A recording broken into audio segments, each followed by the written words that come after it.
Hey, good morning. It's Steve Sawyer. It is Closet Church. It's July 30th, 2019. And I was thinking about humor this morning.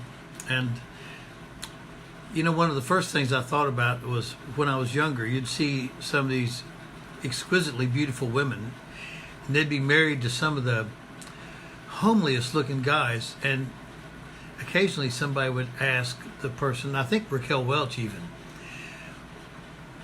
but trying to hide the reality of their question, but they'd say something like, what got you all together? They're thinking, it must be the guy's got money. And how many times have you heard, well, he makes me laugh? There's just no underestimating the value of a good laugh. And laughter is absolutely time related, because we either have jokes that are based on the past, current, present tense, or we have jokes about the future. Everything is related to time, isn't it?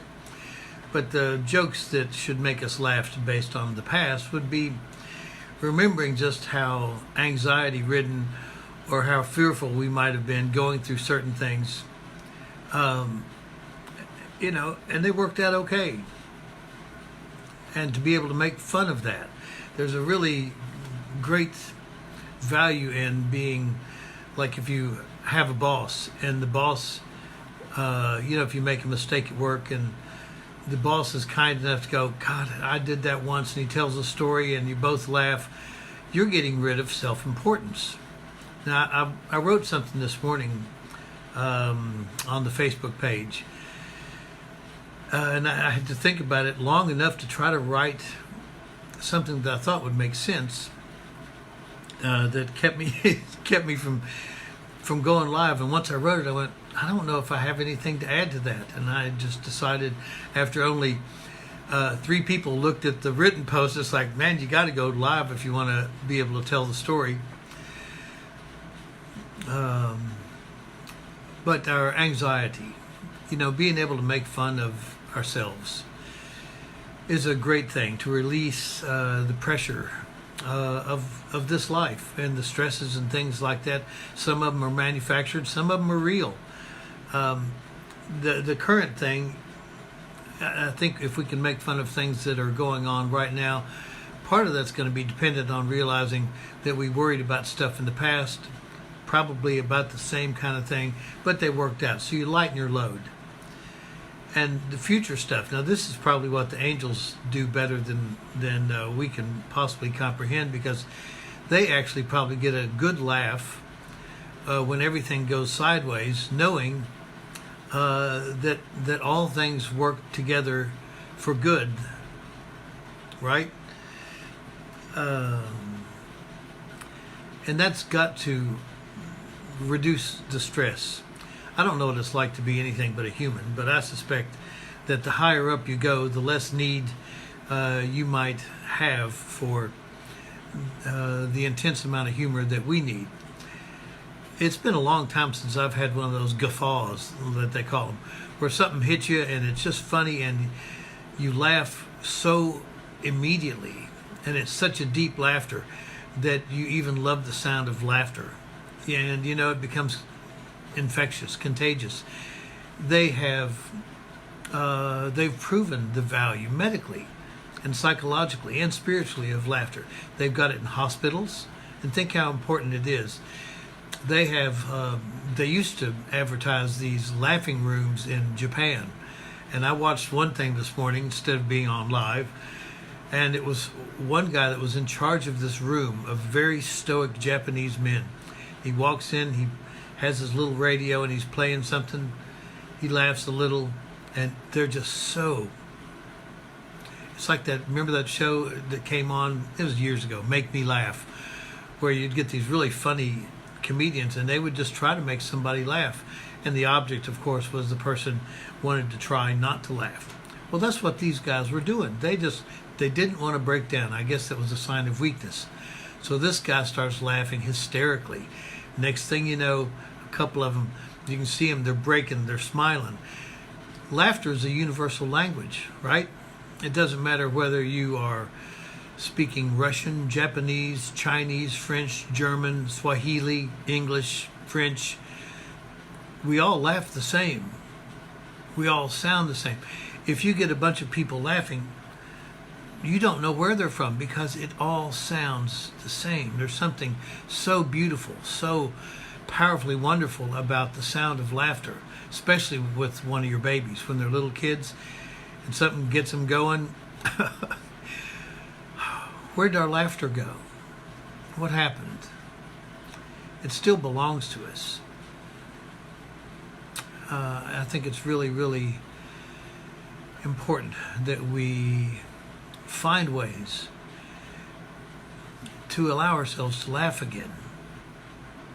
I know sometimes I might think of something funny and I try to share it, and I don't know if it's funny or not, but I know how important laughter is.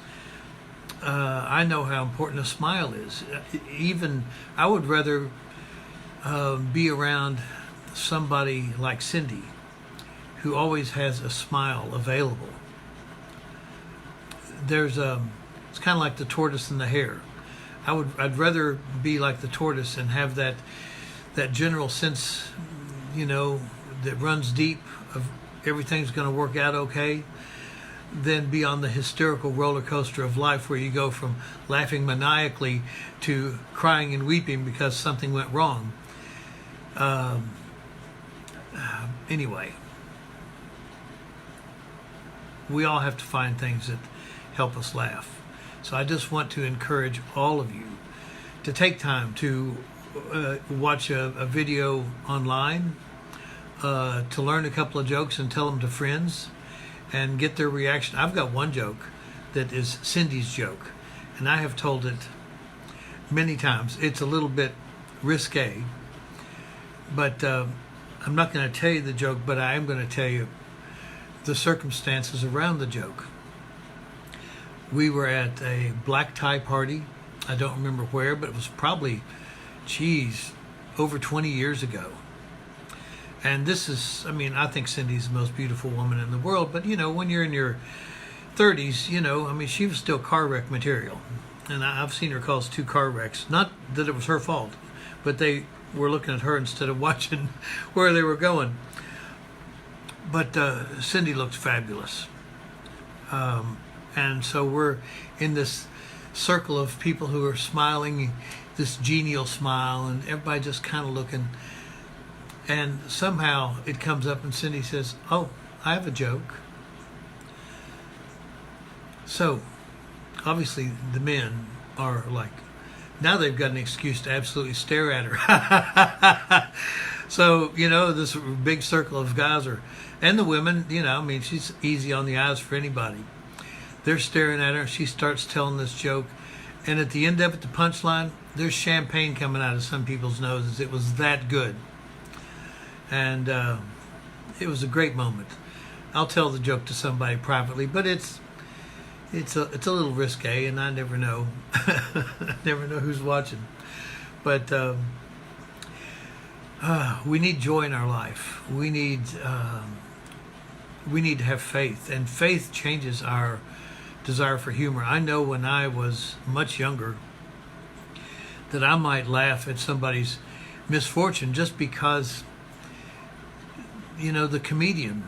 Comedians are good. They can tell the dumbest things, tell it the right way, and people laugh. And it's very unfortunate that people can make a living by telling stories of other people's misfortune. I even remember seeing some guys tell a joke, and at the end, because they're telling a joke about something that really happened in the past, and they tell it and the audience groans, and he goes, "What, too soon?" Yeah, it was too soon. But just find something to give yourself the reason to laugh. Give yourself the opportunity to hang around people that make you smile, because laughter may not be the best medicine, but it's darn good medicine, and you know it. So that's my hope for everybody today, is that you will Give yourself time. Give yourself permission to take time to find something that will make you laugh or smile deep. You know, still waters run deep. Just something to give you the satisfaction of knowing life's good. Okay? Love you. Talk to you soon, I hope. Bye.